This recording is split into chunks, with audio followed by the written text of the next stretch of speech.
Welcome to today's Destination Unknown. I'm your host, Alyssa Hall. Today we're going to take a look at the tarot majors and minors, focusing on the difference between the majors and minors, and then a better look at the minors themselves, the suits and what they're associated with, and all of those ideas, how they begin to inform your reading when you are learning cards or just in practice with them.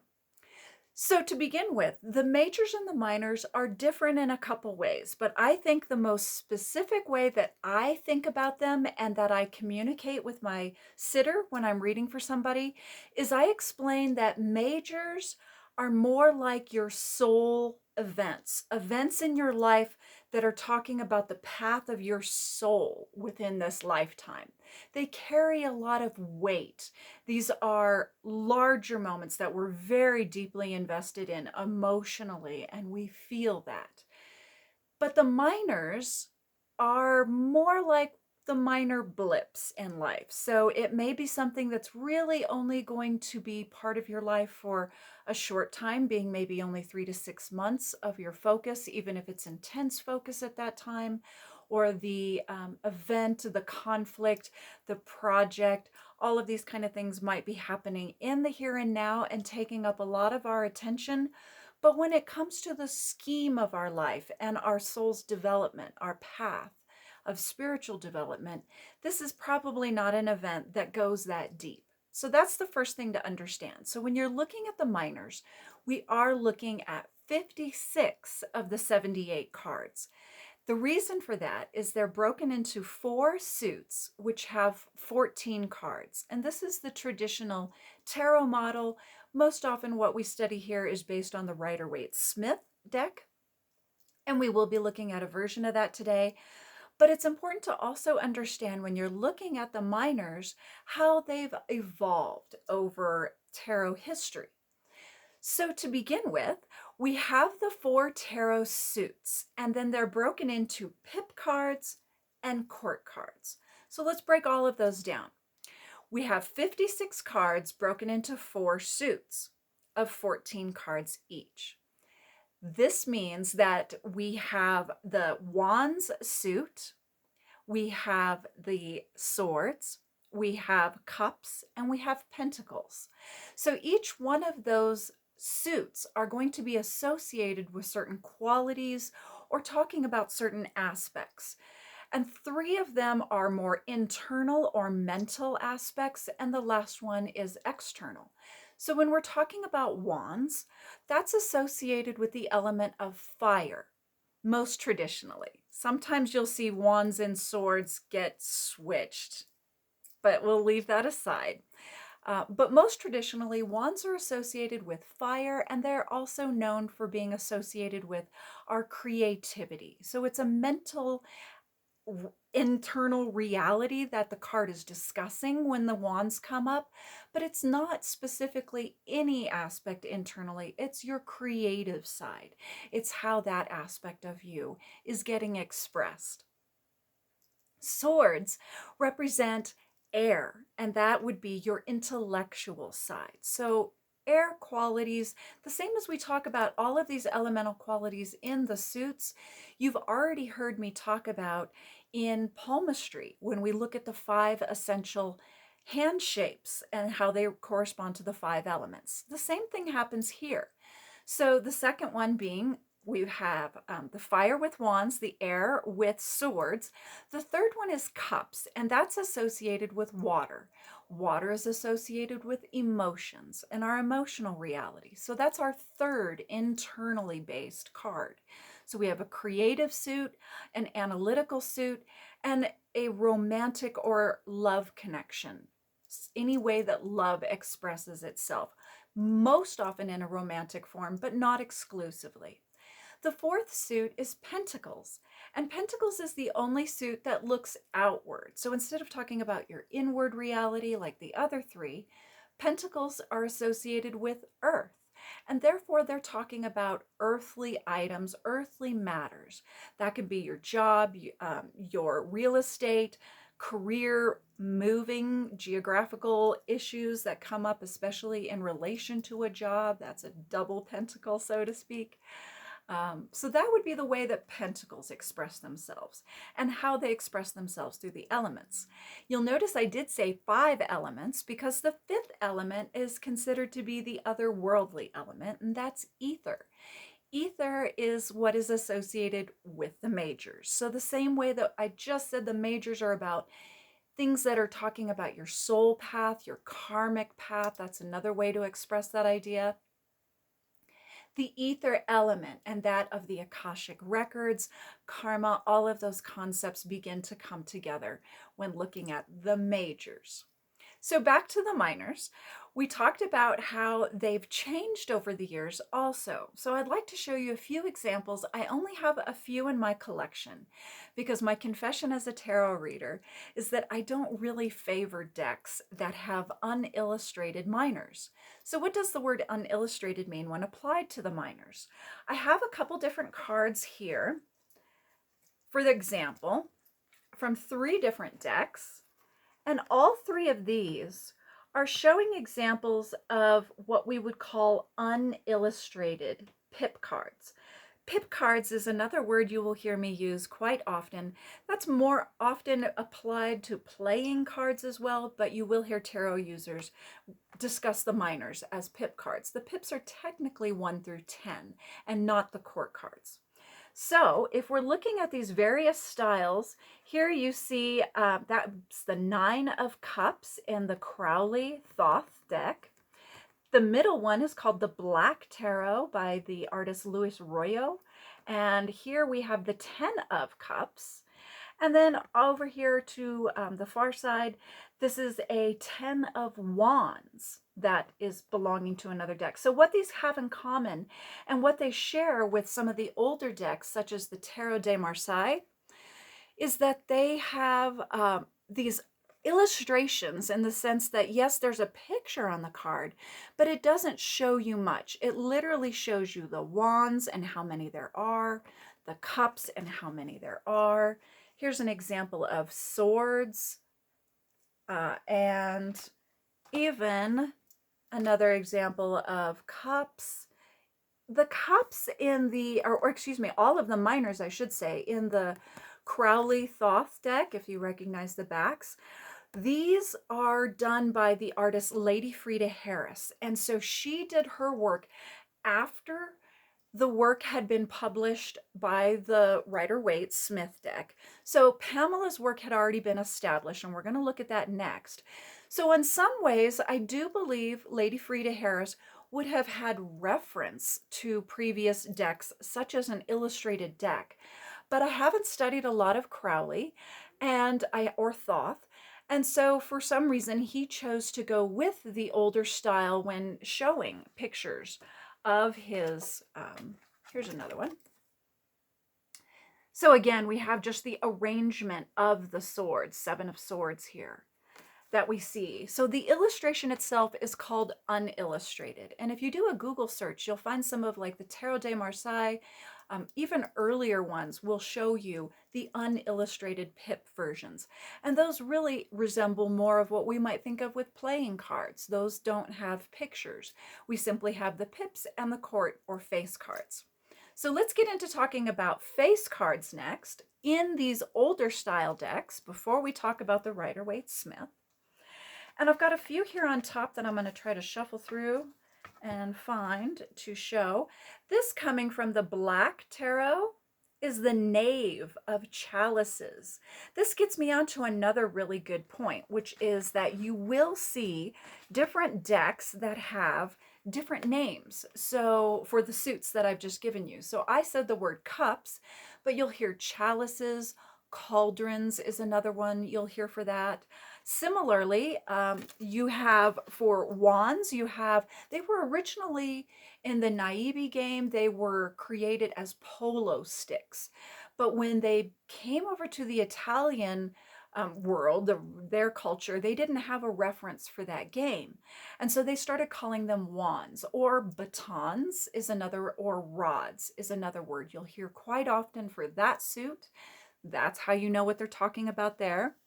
Swords sometimes are called lances or spears. You will see that sometimes used. And the last one being the pentacles. Sometimes they'll show them and call them discs or even coins. That's another common, and that reinforces what we just said about them representing money and material goods. So as we get into some of these court cards next, here, this is the Queen of Swords, and here is the Princess of Swords. So in this particular deck, they're following some of the older nomenclature for the face cards, which is different from the knave, or excuse me, the knight. I'm getting all tangled up in my decks as we talk. So traditionally, being the Rider-Waite-Smith, we have court cards which are the page, knight, queen, and king. But as I was talking about here with Crowley, we see he has a substitution with the princess cards. And this is actually closer to the representation that was originally done for these cards. The Visconti Sforza is one of our oldest established, still existing decks that we have to look at. And the Visconti Sforza, which I believe is 14th or 1400s or so 15th century, I want to say, might be 1500s. I'd have to double check my dates on that. But the point being, it's one of the very early Italian decks. And in that deck, each one of the court cards, there weren't 4, there were 6. So just as the knight and the queen, or excuse me, the king and the queen have counterparts of equal authority, you would have the knight who has a, I wrote this down. Oh yeah, the knight is the mounted lady. That's what they call it. And the damsel, which I have almost said, belongs to the page. So those are the female counterparts in some of the older decks when you look at the face cards, or court cards as they're also known. But that again, that would be a more illustrated version of what these cards are looking like. Because as we said, a lot of them, here's a knight, another one that I pulled from right on top, Knight of Cups, which has a similarity. This is a great segue, by the way, into what we will look at next, which is the Rider-Waite-Smith. So the Rider-Waite-Smith deck came along, was published in about 1909, 1910 by Rider, that's the Rider part, written, and the project was kind of initiated and started by Arthur Waite, a member of the Golden Dawn, who commissioned Pamela Colman Smith. And that's why we call it the Rider-Waite-Smith.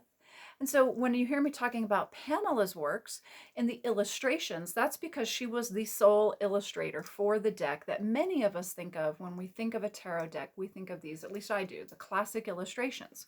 So taking a look at some of those, when we're looking at court cards, I've pulled them all so we can take a look at them in next to each other in suit. But here on top I have your page, your knight, and the queen and king in the center of swords. And so right away we see that, yes, these are fully illustrated court cards. They aren't just half faces like you might see on a playing deck, or even what we see here, which is what I said my segue was. We just looked at this Knight of Cups coming from the court cards in the Thoth deck, but look at the reference that we see to Pamela's work. So Pamela's work also shows the white steed mounted. In this one, the cups shows, I think, more motion and activity especially. This one looks a little bit more static as far as its motion. We see references to water in this one. I think the color scheme as well as the Cancer is a reference to water that we see in the Lady Frida Harris's version.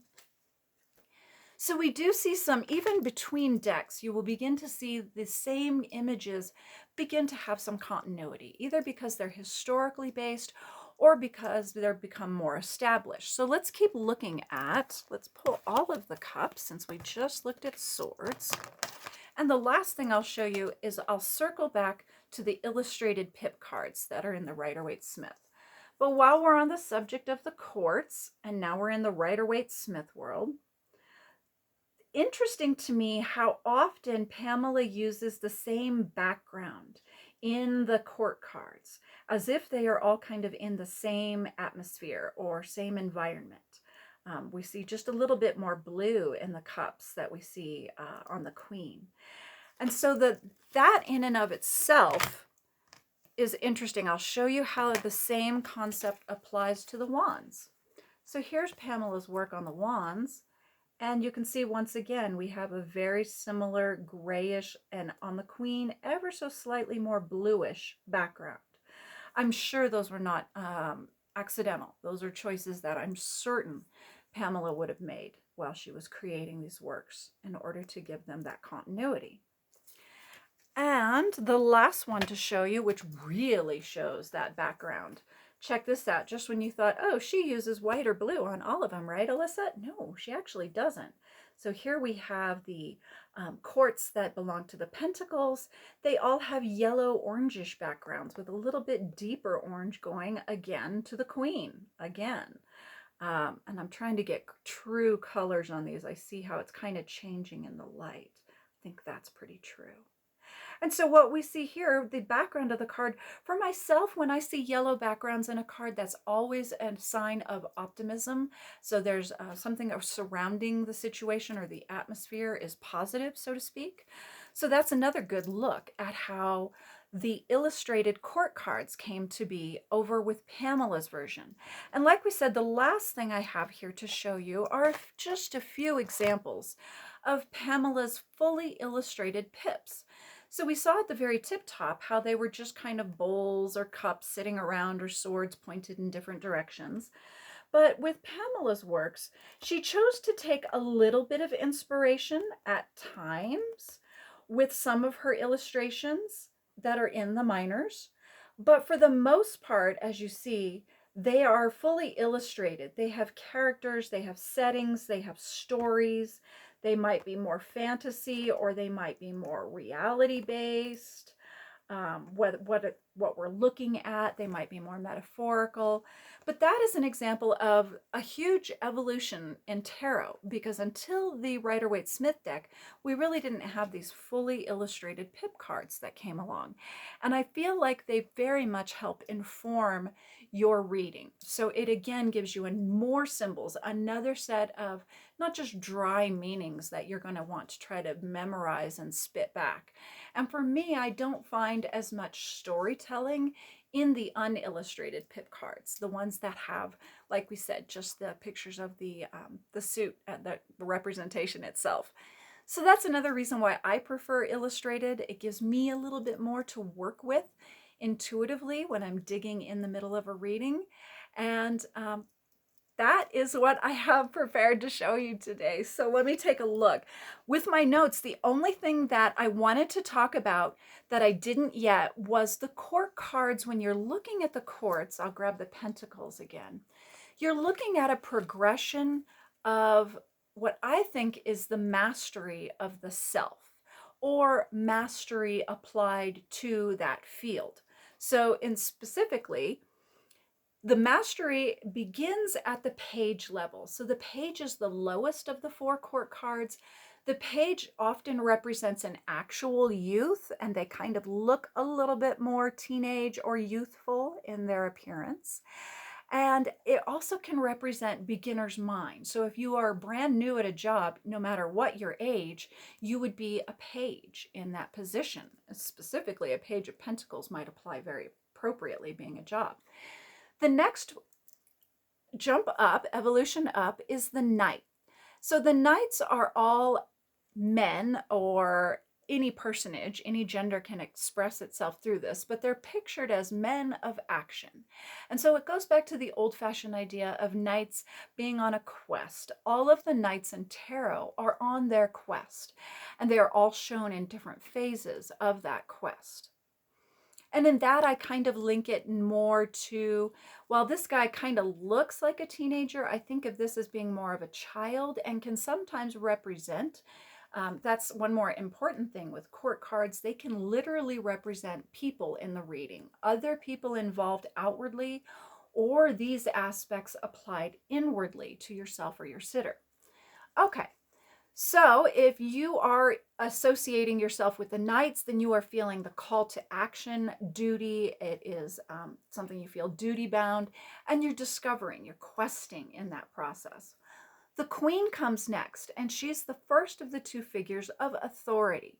So the difference between the Queen and the King, we see that they both sit on a throne in all the suits, which is a symbol of their power and authority.